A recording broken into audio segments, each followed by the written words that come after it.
She waits for me beyond No, no, no, no, no! My queen. It's too early. Chill, Viego, chill. It's not time yet, brother. You guys want to watch the video? Yay or nay? Video first? I mean, it's literally just showing the cards, dude. It's not really necessary. Fine. You know, fine. I'll play the video chat.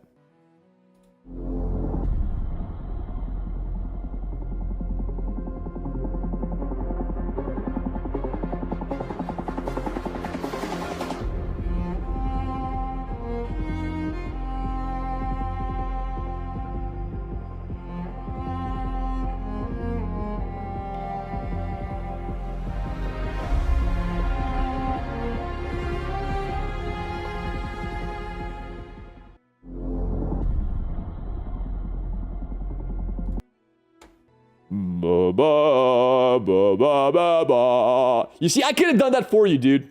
Let's talk about Ruin Rex. Ba, ba, ba, ba, ba. Ba, ba, ba, ba, ba, ba, ba. I could have done it for you. I didn't even need to play the video. I could have sung it for you. I actually probably did even do it better. Ruined Rex. Play effect 5 mana 3/3 cast cannon barrage on randomly targeted enemies. For each card you've drawn this round up to 5 times. You know what? I gotta say, Riot, come on. Why would you put a limit on it, you know? Well, seriously. Why would you put a limit? Just make it unlimited and let people make combo decks where, like meme decks where you draw 20 cards in one round. And just a meme, you know? This literally ruins creativity. I mean, you're almost never gonna even get 5. It doesn't matter. Why put 5? Just get rid of the 5. Swim's infinite mill deck, where you draw like 20 cards in one turn, and then you drop this and guarantee a board wipe. I mean, that kind of stuff is cool, dude. Why put a limit to it? Yeah, exactly. Stack's the limit anyway. 9 is the limit. Exactly my point. Why put 5? Disagree with that design decision. Other than that, though, really cool card. Really cool card. I'm just not a fan of putting a limit. Like, why? Why would you do it? It would break the game. No, you just make it... The stack limit is 9. Fills the stack, it's over. Free the memes. So, Ruined Rex. In some decks I can see this. It's limited because it can hit Nexus. Yeah, but the stack is the limit anyway, Divigetus, right? Like, you can't have more than 9 things on the stack. It's just like if I cast 6 spells with Karma on board, only 9 are going to go, right? It's not going to be 12. And it doesn't say on Karma to a maximum of 9. Like... It's already understood via game mechanics that you can only have 9 things on the stack. So if you play this without a limit, boom, 9. And I don't think 9 is a broken limit. So you think 5 mana, 9 damage to Nexus is okay? Well, if you actually drew 9 cards last turn, sure. I think so. If you drew 9 cards, right?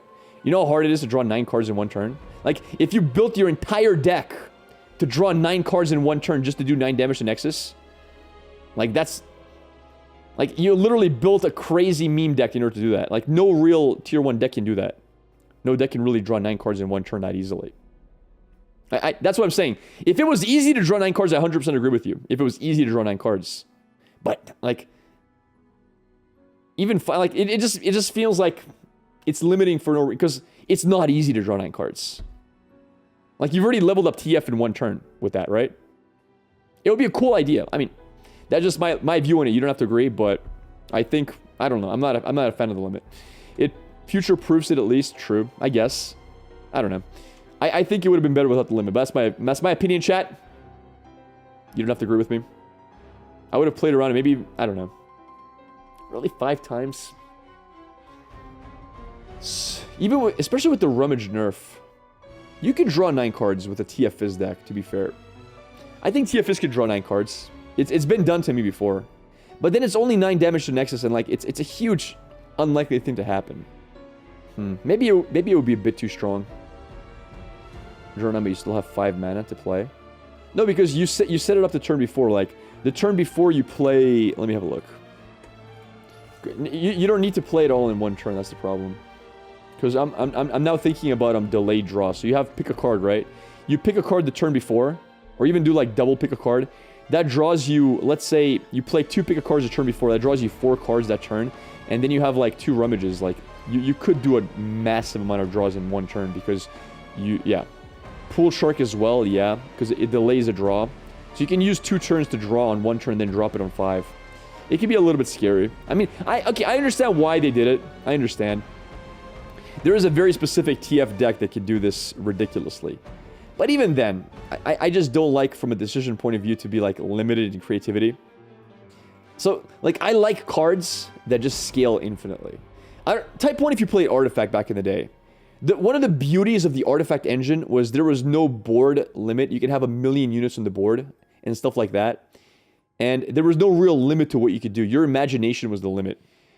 So yeah, I love cards that you're like, well, I can do crazy stuff if I just build up to it properly. And, like, it's like Dream Ruin, right? Like, a lot of these cards, you have these dreams that you want to be reality. Like, imagine if She Who Wonders said, all followers with 4 or less power in play and in hand, parentheses, up to a maximum of 5. So you don't accidentally make somebody discard 10 cards. Imagine if it said that.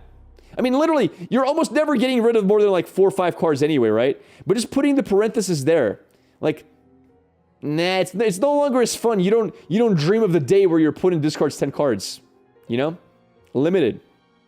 What else? I'm just giving examples here, but like Commander Ladros, what if he said half of its health, rounded up, parentheses, up to a maximum of 19, right?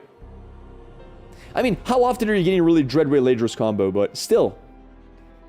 Like, it breaks your balls a little bit. Like, well, I want to do 20 one day, you know?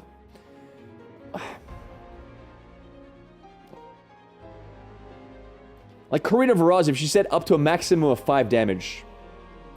That way you couldn't amplify her or whatever. I mean, that kind of stuff, even though it wouldn't really change the card, it makes you dream less. So, while I think the card is really cool, and I'm excited to play it because I like TF a lot, it makes my imagination more limited. Like, imagine if Kahiri said up to a maximum of 3 times per turn. I mean, getting him once per turn is amazing. But no, I want to be able to predict 10 times in one turn and make a 50-50 Kahiri. I don't care what they say. If Kahiri could only be buffed 3 times per turn max, I'd be upset. Even though it's never going to happen. Yeah, Sparring Student maximum of, like, okay, well, Sparring Student, I guess people are going to disagree with me because they're already upset about Sparring Student. But these maxes, they just make my imagination less imaginative. So, I don't like hard limits on stuff like that, but it's understandable why they made them. That's just my design philosophy. I'm sure, like 50% of chat disagrees with me, and they like these hard limits, but I like everything to be OP if you can make it OP. That's been my preferred way to play games. I like things to be OP as hell. Cool card, I can see this being played in TF decks quite often. This actually fits kind of well in TF Fizz. What do you guys think about this card in TF Fizz? That's scary, isn't it? That's a lot of Nexus damage. And not only that, it removes annoying blockers. Slow. Why is it slow? Why is it too slow? It's literally a board wipe with a body. And usually it's mana 4 that you draw a ton of... Like, mana 5 you draw a ton of stuff with TFS, but still. That could be a bit scary. Oh, yo, what about Ezreal with this? Dude, Make It Rain Ezreal, just found another really... Like, Ezreal TF with Rune Rex is amazing. This can level up Ezreal on mana 5. No Kappa. You make a really hard draw deck, and you drop this on 5 and level Ezreal immediately. Because these are all targeted. This can level Ezreal on 5. That's scary. TF Easy might be a lot better with this. Because TF Easy used to play Rex on 8 and level Ezreal on mana 8. But this can do it way earlier if you have the right kind of draw deck. This might actually bring back TF Easy. It's pretty sick. Alright, next card. Rimefang Denmother. 6 mana, 5/5. No overwhelm. When I'm summoned, summon a Rimefang pack. Granted 1/1 for each time you have frostbitten enemies this game. That's really strong, dude. Are you insane, chat? Okay, am I the only streamer who thinks this is strong? What? How's that crap, dude? This looks really strong. No cap, what? No cap, this is insanely good. Alan? Nope, Alan was hyped. Okay, good. Somebody knows what he's talking. And listen, me and Alan are almost always on the same page about these cards. I'm good. I'm glad to hear it. Dude, this is really strong. Let's say you've gotten 4 Frostbites off, which is very easy by mana 6. You have Archer early, you have 1 Frostbite early. Let's say you have something early, and then on mana 5 you played Ash and attacked. Let's say you play this on 6 with 4 Frostbites. That's 10-10 worth of stats for a 6-drop. 10-10! Split in 2 with one of them having Overwhelm. It's insane. It's insane. And that's only if you drop it on curve. You play this on mana 9, you've got like a 9-9 Overwhelm unit with another 5-5 on board. And Ash loves to go wide. Because Ash basically wants to be able to... You not have enough blockers to... This is crazy. This card is crazy. It's... Any card that scales into late game but is very good mid game is going to be crazy good. Because this is a top deck. When you're top decking is amazing. This early game can be really good depending on your start. Like, this is a crazy good card. You guys are definitely not... And also, one big thing to remember.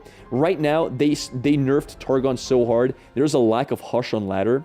Which means this will rarely be silenced. Because Targon was the one place that doesn't care about this. Like, well, nice 6 mana 1-1, right? Targon was really good against these kind of cards. With Targon being less played, this card is way stronger. So, very, very, very scary card. Winter's Breath as well is kind of cool. Man, I would play this in a lot of my decks. Brittle Steel is so good against... Dude, I've literally been making Brittle Steel decks. Like, look, all my decks, every Freljord deck I've been putting Brittle Steel. Like, for example, new deck, edit. It's been a staple. You know why? Because it's very good versus Lurk. It's very good versus Lurk. It's one of the best anti-Lurk cards. The only card that doesn't hit is like Rek'Sai, the 5-drop, and the what do you call him? Yeah, Leveled Pike. It doesn't hit. So yeah, very, very, very strong card. Very strong. Thrumming Swarm, 7 mana 8/4 with Overwhelm. When I'm summoned, create a copy of me in hand if you've leveled a champion this game. Alright, listen. I would agree with everybody that this is trash. Except for the fact that it is in Shurima. Listen, chat. The only reason this might not be trash is because it's in Shurima, chat. The reason I say that is because right now Shurima has a lack of win cons. It just doesn't have win conditions. It has a 6-4 Overwhelm, but it's only like a 3 of like... Right now, I've been having a hard time trying to figure out how I want to win with Shurima. It's hard to figure out. It's hard to figure out how to win with Shurima. Because the problem with, what's-his-face, Kahiri is he's inconsistent, and he doesn't have Overwhelm. Level 3 Renekton is a win condition, that's true. But that's a different kind of deck. I'm not talking about level 3 Renekton. 7 mana and die, yes, but you can keep replaying it over and over and over again. It's a worse Rune Runner. But the thing is, you have infinite amount of them. You can play as many as you want. I'm not sure how I feel about this. It's so stupid, but I kind of want to play a super stall Shurima deck that plays like double Glorious Revolution. Drop this down to 5, right? And then you have free bombs that cost 0, and you have like 5 mana cost Thrumming Swarms. You can play 2 per turn, and you never run out of the cards. Because one of the other issues with Glorious Revolution is that you run out of cards to play, right? So this gives you infinite amount of cards in hand. If you draw one of these, you have infinite amount in hand. You just keep dropping it. I mean, it's kind of meme-ish, I know, but holy crap, it's kind of cool. And Victor also reduces the cost, so like Victor Glorious Revolution. All right, listen, it can be interesting. I think you can make some really cool ideas with this. I think there's some really cool things you could do with this. Does Wormmother work with the card? Well, it'll summon it, and then it'll give you a copy in your hand, sure. Oh my god, this with Glorious also gives you Augment. Yo, that's kind of scary as well. It gives it Augment, which is kind of insane.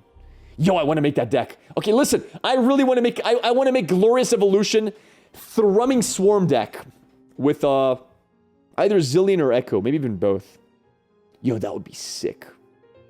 That's actually a really cool idea to finish games off. But why? I mean, why not? Is the better question. Why not? Alright. I mean, really cool meme card. I doubt it's going to be competitive in any way, but you never know. I think it has potential for some really wacky ideas. Glorious Swarm, exactly. Does it copy stats? No. It's not an exact copy. Alright, here it is. 14 hours ago. Let's go.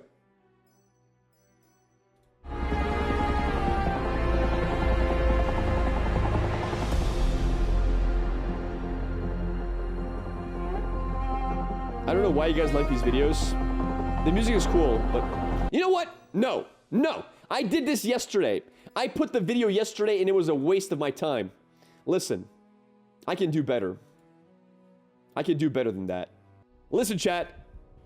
Da da da da da da bo bo bo bo bo bo ba ba ba ba ba ba ba ba ba ba ba ba. All right, that's the cards. Here are the new cards. Let's talk about them. And I did it even faster than the video could have done, in higher resolution, because the video is low resolution. So beautiful, I agree. You won't see this shit. Why, chat? Why do you have to force me to watch it every time? You know, take it. Their music is not as good as mine.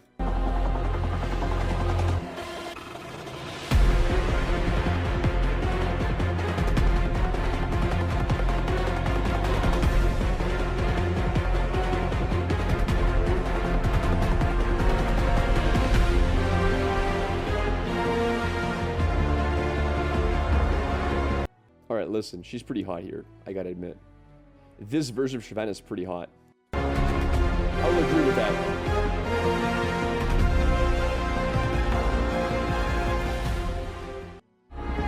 Alright, is that it? Is that it, chat? Can we start? The first card is Crawling Viperwyrm. 3/2 Fury Dragon. The first 2-drop dragon, I think, in the game. Play, I strike an ally or deal 3 to your Nexus. Alright, let's be honest here. This card is really cool. First of all, this plays with our cute little what's this, Elefante, right? Dragon Chow. So this is actually a mana 2 4/3. It's not bad. It's not bad. So this is a very early Elefante activator. It's also Shadow Isles. It is, yes. I'm aware. They're trying to make Shadow Isles Dragon a thing. It does work. It becomes a 4/3, chat. What do you mean it doesn't work? Of course it works. Wouldn't Dragon Chow activate first? It doesn't matter which one activates first. Only one of them activates. But it's still +1/+1. It has Fury. It killed a unit. No draw. What? You think it wouldn't draw? There's no way it doesn't draw. I'm 99%, no, 95% sure it draws. When you play a dragon, it strikes me and you draw 1. See? I played a dragon. You get the draw no matter what. This is not to draw 1. This is and. That means every time you draw a dragon, you play a dragon, you draw 1. You guys know what would happen? What do you guys think would happen if Chow had 10 HP and you played the 2-drop? It would still draw you 1. The strike is not drawing the 1. You draw 1 because you played a dragon. Okay? You draw 1 because you played the dragon, not because of the strike. Even if the strike didn't happen, you would draw 1. If this guy had Invulnerable, if you played Invulnerable on him, you would keep drawing no matter what. On Yielding Chow, yeah, you would have infinite draw every time you played a dragon. So you guys are wrong. You draw 1 no matter what when you play that unit. The fact that it strikes me, well, it would be striking it twice, basically. You would get 2 strikes, literally. This interaction, right, let's see he had 5 HP. The unit would strike it twice, basically. You would do 2 strikes on it. 1 from the Chow effect and 1 from its own effect. Only 1 strike goes through because it has 3 attack, this has 3 HP. So, very cool that we're getting some Shadow Isle Dragons. I like the idea behind that. How good is Shadow Isle Dragons going to be? Well, we're going to talk about it after we see the other dragon cards. The fact you can play this also without anything on board to strike. You have to deal Nexus damage. It's a little bit annoying, but it's still cool that it's playable without the effect. Okay? A 2-mana 3/2 with Fury is scary. It can get out of control pretty quickly. I like the idea behind this. I think this is really cool. Also, dragons, they don't have early drops. Their earliest drop is what? A 4-drop? So having a 2-drop dragon is pretty insane. It's really cool. Yeah, so Demacia Shadow Isles might be a thing all of a sudden. Just having more dragon synergy in general is amazing. Alright. Next card, Ruined Dragonguard. When an ally with Fury kills a unit, granted an additional +1/+1. I actually think this isn't that strong. And here's the reason. I think 2/4 stats on 3 are kind of weak. I think this is a good card. I'm just going to give it a medium to good. I'm not sure where it's at. It's not a bad card, definitely. Because 3 mana 2/4 is still okay stats. But I would much rather have a 3 mana 2/4 Challenger, for example. than this. This is a backline unit, and you really don't want your 3-mana cards that do so little to be backline units. So in general, I'm going to give this like a medium, maybe good in a full-on dragon deck, maybe. I'd rather have a lower-on protege, yeah, exactly, than this. So I'm going to give this a medium, but it's not a bad card. You can definitely build around it. It can definitely give you expanding value. Camavoran Dragon. Play, I strike an ally, deal 3 to Nexus, same as this. When I slay a unit, drain 1 from the enemy Nexus. 4 mana, 4/3. Now that's a bit more scary. That's a scary card. So this is a 5/4, because keep in mind, you can't deny this effect. This effect is undeniable because it doesn't have a stack thing. It strikes guaranteed. It's fearsome. It's a 5/4 fearsome. Or 4/3 if you have no units on board. And it's not just when you slay your own unit. It's for the rest of the game. Whenever you slay a unit, drain 1. That's crazy. That's crazy, dude. I think even if he dies during the slay, this should go off. So even if you trade fully, like if this is a 4/3 and it hits another 4/3, you still drain 1 from the enemy. So this is a very scary card. This is like a Neverglade, basically. In some ways, not in every way. With Demacia, which you're going to definitely be playing with Demacia, you have things like single combat, concerted strikes. That's a lot of ways to heal and to deal damage to Nexus. Very scary. I think this might make dragons really want to play Shadow Isles just because of this one card. That's very, very scary. And it has Fury, which is insane. And it has Fearsome, so it can actually hit face often as well. A scary blocker, by all means. A very scary attacker because of the Fearsome. It ramps up really quickly. It has a great play effect. Best card here, I think, by far. No question asked. And it can activate a lot of Shadow Isle cards, like the 2-drop that becomes a 4/2. It activates a lot of things you want to die. It can activate things like Undyings. Depending what you decide to build with the deck, it has a lot of build around. Out of all these cards, this is the only one I like. Why is that? Because it's not necessarily a Dragon deck card. These are all Dragon deck cards. This is not. This is a card that can be played in a lot of different places. Last but not least, Kadregrin. Kadregrin, the Ruined. Fury, 6 mana, 6/6. Play, grant an ally champion or dragon challenger. It's not bad being a Demacia card. It's not bad being a Demacia card at all. You guys say trash. There's a lot of dragons you want to give challenger to. Giving challenger, for example, probably if you're playing dragons, you're guaranteed playing Shyvana. And Shyvana with challenger is scary. Like, Shyvana is really good with challenger. 6/6 is not bad stats. The effect is pretty decent. Good with J4, yeah, sure. The fact that if he was Shadow Isles, it would be a lot worse. But him being Demacia means you don't even have to play Shadow Isles into the dragons. Like, I like him being Demacia. There's a lot of units in Demacia that want to have a lot of champions that want to have challenger. Garen loves challenger. Would love to have challenger. Would love to have challenger. Would love to have challenger. Would like to have challenger as well, because you don't want this to get chump blocked. Would love to have challenger. Not really, but like in general, it looks decent. It looks really good. So, it looks really good. And if you look at dragons, there's a lot of dragons that are not played just because they don't have challenger. So, for example, this card, these two cards don't see play. The real reason this sees play and these don't. Like, this is so good, but it doesn't have challenger. Imagine having challenger infused Firebrand that comes with spell shield and 1 extra attack. I mean, that's scary. That is scary, dude. All of a sudden, this is stronger. I mean, it's a good option. You put that together with Shyvana also, and you've got a really, really cool buff to dragons overall. I like it a lot. I think it's strong. I think it's very strong. So, this Kadregrin might be a good unit. I'm not saying it's OP, but it's decent. You love Spell Shield? I do too. So, overall, that is the new cards. Not really that much to say. It was a dragon package. I think Ramisha is going to be very happy to see this. Ramisha is going to get a lot more deck building ideas. How do you guys feel about it? Well, I think my takes were pretty solid. She waits for me beyond No! My queen. It's too early. Chill, Viego, chill. It's not time yet, brother. All right, let's see. I mean, he is pretty shredded. You guys were right. He has pretty good abs. He's pretty low body fat. She waits for me beyond the mist, my queen. The whole world will know my anguish.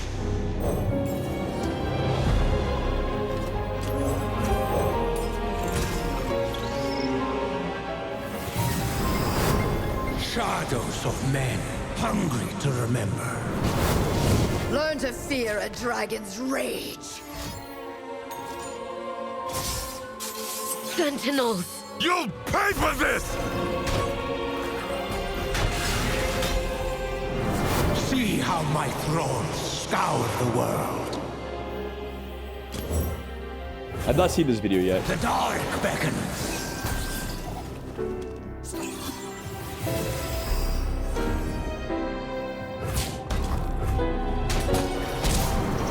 One shadow subsumed by many others.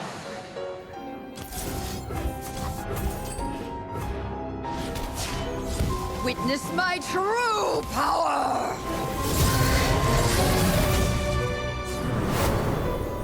Wait. Witness. See, I did not expect that. Pick a unit to strike your nexus, then kill it. You can use it to kill enemy units as well, right? Why wouldn't he just use it to kill the 6/6? I was absolutely expecting him to kill the 6/6. What? Yeah, I know Viego levels up, but is that really worth it when he has 10 mana, rally available, and 4 more cards? I don't know.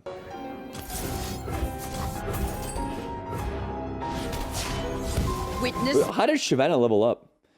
Oh, because the dragon struck. I see. Witness my true power! Okay. That makes sense. You will serve.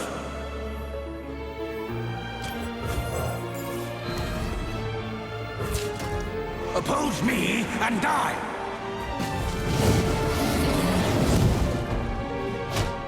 Burn away the shadows. All will be consumed by the black mist. Alright, Viego levels. That's once Viego levels up, dude, it's game over.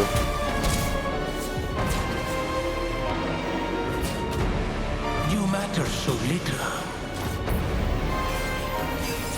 Join the rest. Oh crap! Wait, what? What is broken can be reforged. Wait, what? Alright. I did not understand what his level up does then. Each round, the first time a unit dies, summon a crucial mist. Yeah. Round starts, steal the strongest enemy this round. If it's a champion... Oh, if it's a champion, kill it instead. I didn't read this part. Got it.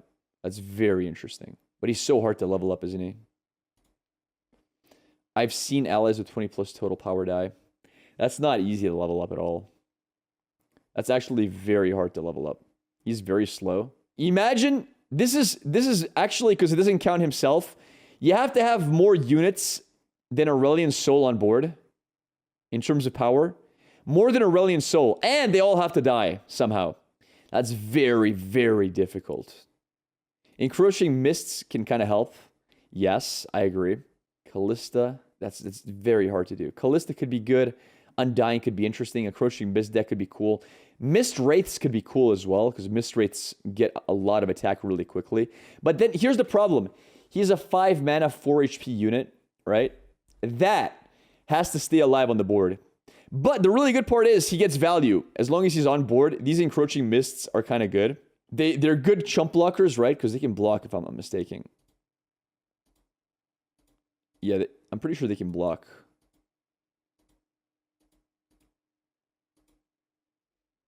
So they can block, they can attack. He buffs himself. Well, not until he levels up, right? Oh yeah, the mists buff him, right? That's true. That is true. No, good point, chat. All right, yeah. Okay, let's look at the cards.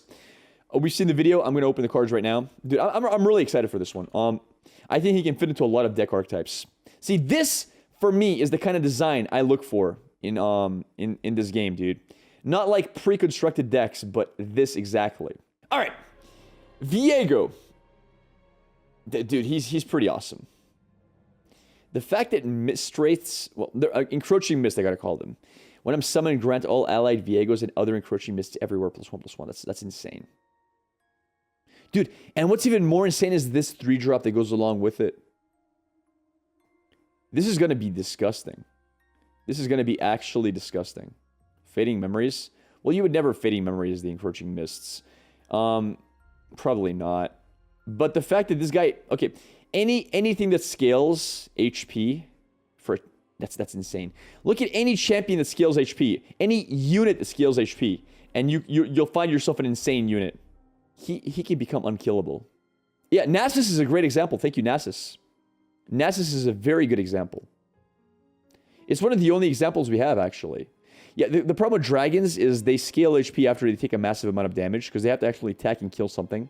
So they're not truly scaling. Having a backline unit that doesn't necessarily attack, that scales HP. Now, that's scary as hell. Sporing Student, it scales HP, but it's for one turn only. Kindred, yeah, but Kindred doesn't scale HP until after level up, and good luck leveling Kindred consistently. This gains HP. Like, let's say you played a soldier turn 3. This is already a 6/5. Let's say you play 2 of these. Like, this already comes out unkillable on mana 5. You can't even thermo beam him, right? That's where it gets really scary. And then each round, the first time an ally dies, summon an... That's insane as well. Like, in Shadow Isles, where you like to kill your own units. I mean, beautiful, beautiful design. I'm a little afraid this is going to be OP. Pre-nerf, Veil Temple. Yeah, that's the best example here. Pre-nerfed Veil Temple. There's a reason it got nerfed. It's because of the HP it was giving, not because of the attack. They nerfed Veil Temple because of scaling. Yeah, exactly. Exactly that. Yeah, this soldier is an auto-include if you're playing a Viego deck because it just gives him 1 more HP stat to survive with. I'm a little bit scared how strong this is going to be, but then on the same end, I'm kind of happy because I'm going to play him. He's still very removable until a region. I mean, who says you can't... Who says Shadow Isles can't protect this? You can play Revive, the 3 mana cost card, if you really wanted to, but that's kind of bad in that deck. I guess you would play different colors to protect him. You can play... I mean, people are saying they're going to play dragons with this. You could play a Freljord, maybe, just for the buffs. Freljord is pretty good at the moment. You can play Ionia. Ionia has really good stuff at the moment as well. You'll almost certainly play Rekindler in this deck because the buffs are permanent. Anything that has everywhere buffs, you want to put more copies of them in the game, right? If this is getting buffed everywhere, Rekindler is just a massive 3-of in this deck. This is really cool. I gotta think about this. Is there any OP combo you can do because of the everywheres? I can't really think of something too OP. Chronicler of Ruin? Yeah, Chronicler of Ruin is interesting, sure. Anyway, awesome champion. I super look forward to seeing this get played. Hecarim synergy with Ephemeral and the extra attack will help Viego. I can see that. I don't think it's bad. Personally, it's probably not what I'm going to play, but it's a cool idea. Shadow Isles and Freljord, with Iceborne Legacy on the Encroaching Mist. I don't think you play Iceborne Legacy, though. That's the thing. Iceborne Legacy is just one of those cards, it's so hard to find a way to play it. I still want to find a good deck with it ever since they buffed the word everywhere. Anyway, champion card Despair, pick a unit to strike your Nexus, then kill it. That's a really cool, semi-cheap Vengeance. If this was fast, this would be really good. The fact that it's slow makes me think you can't main deck this. I think this can't really be main decked because it's slow. But, I mean, maybe it could. Thing is, the meta's too fast right now.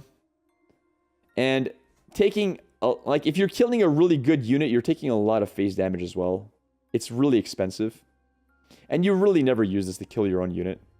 So, I think this is not going to be a card that's going to be played. If it was fast, it would. But at the moment, I think it's not. It's good versus stuff like Braum. Yeah, exactly. But even Braum, it's a 4 mana for a 4 mana card, right? So, freeze then kill. Yeah, but that's a 2-card combo. Why not just run Vengeance at that point?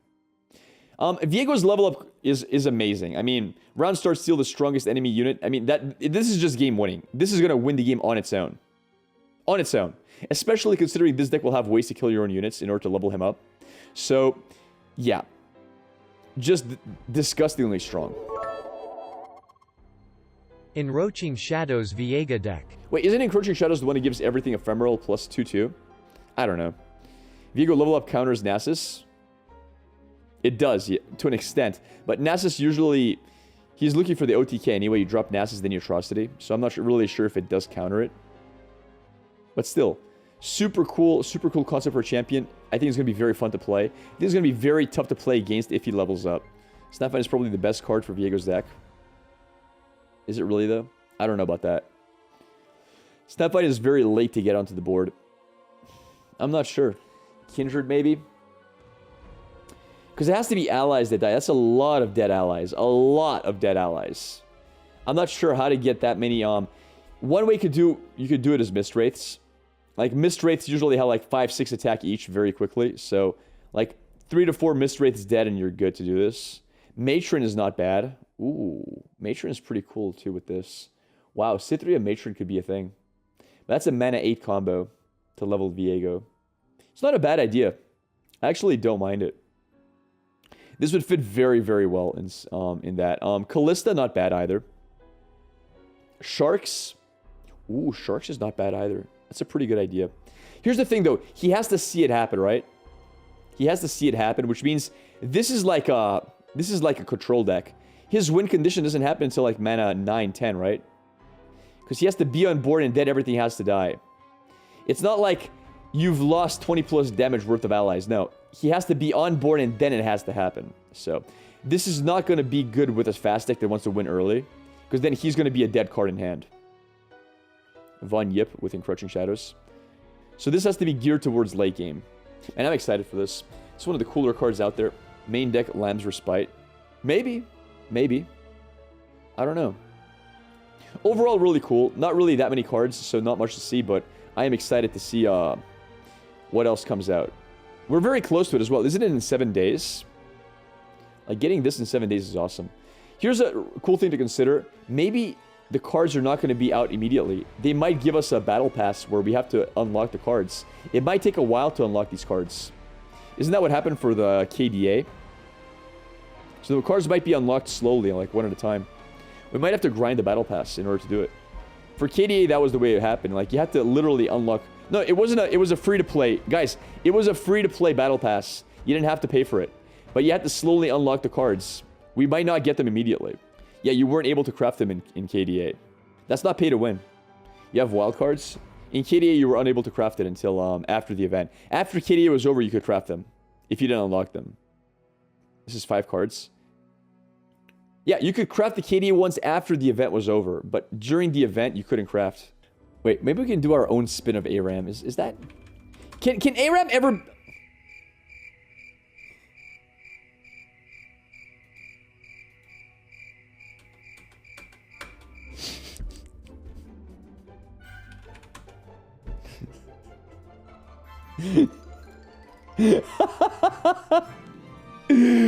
Why do I do this to myself, dude? Why do I do this to my... Guys! I'm broken. You've broken me.